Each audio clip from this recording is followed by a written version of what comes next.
মার্কিন পররাষ্ট্রমন্ত্রীর সফর নিয়ে নানা সমীকরণ চলছে মধ্যপ্রাচ্যে। গেল 7 দিনে 9টি আরব দেশে গেছেন মাইক পম্পেও।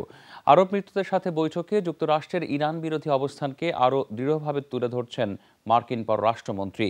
একই সাথে সিরিয়া ইস্যুতে আশ্বস্ত করছেন মিত্রদের। তবে বিশ্লেষকরা বলছেন, নানান ইস্যুতে শীতল হওয়া মার্কিন আরব সম্পর্কে উষ্ণতা আনতেই এই সফর। মধ্যপ্রাচ্যে সফরের অংশ হিসেবে রোববার সৌদি আরব পৌঁছান মার্কিন পররাষ্ট্রমন্ত্রী মাইক পম্পেও।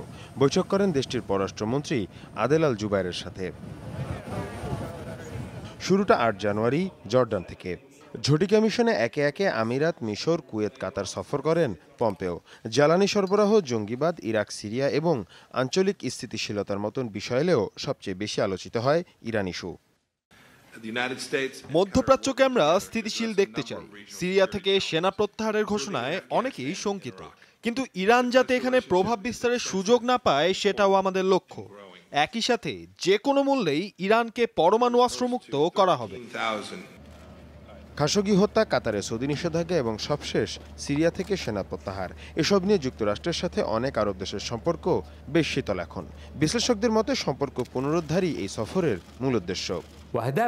মধ্যপ্রাচ্যে নানা ধরনের মিত্র রয়েছে যুক্তরাষ্ট্রের। নিজেদের নীতি বাস্তবায়নে এই মিত্রদের সহযোগিতার বিকল্প নেই। কোন সংকটে কাকে কাজে লাগে তা তো বলা যায় না। তাই সবার সাথেই একটা সুসম্পর্ক রাখার লক্ষ্য মার্কিন পররাষ্ট্রমন্ত্রীর। শুধু মার্কিন স্বার্থ নয়, ফিলিস্তিন ইস্যুতে ইসরায়েলকে সুবিধা পাইয়ে দেওয়াও এই সফরের অন্যতম উদ্দেশ্য বলে মত বিশ্লেষকদের। পম্পেও মিশরের সাথে সম্পর্ক জোরদারের আশ্বাস দিয়েছেন শুধু ইসরায়েলের কারণে।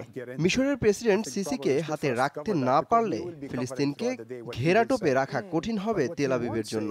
তাই এটা শুধু মার্কিন স্বার্থে সফর ভাবলে ভুল হবে। এদিকে পোল্যান্ডে শুরু হয়েছে মধ্যপ্রাচ্য বিষয়ক সম্মেলন। এশিয়া, ইউরোপ, মধ্যপ্রাচ্য এবং আফ্রিকার অর্ধশত দেশ নিয়ে এই আয়োজনকে ইরান বিরোধী সম্মেলন বলেও আখ্যা দেওয়া হয়েছে।